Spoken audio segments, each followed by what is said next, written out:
तो क्या दुख अनंत है?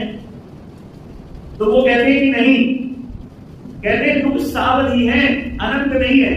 सावधि का होता है जैसे एक आप कोई डिपॉजिट जमा करते हैं, फिक्स डिपॉजिट करते हैं, तो उसमें अगर हिंदी शब्द देखिएगा तो उसे नीचे लिखा होगा सावधि जमा, यानी तात्पर्य क्या निकला? कहते हैं ध्यान दीजिएगा, दुख सावधि है, अनंत नहीं है, डरने की जरूरत नहीं है। तात्पर्य क्या है?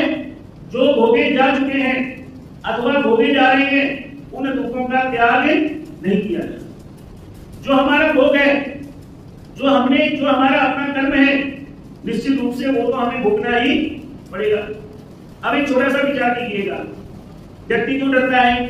जब उसको किसी जानकारी किसी चीज की नहीं होती। जैसे मान लीजिए कि नई जगह जाना है आपको, तो अगर आपको जानकारी नहीं है तो आप अपने मित्रों से पूछेंगे वैसा रास्ता क्या है, वहां का वातावरण क्या है, वहां व्यवस्थाएं क्या है। जब आप जान जाएंगे तो आपका बहुत सारा डर वहां से निकल जाएगा।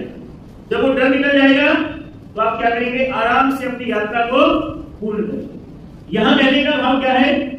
कहते हैं कि निश्चित रूप से जब हम वेदों के मंत्रों के भावों को समझ पाएंगे, मान लीजिए एक भवन है, चारों ओर पर्दे लगा दीजिए, आप बिल्कुल अंधेरा कर दीजिए।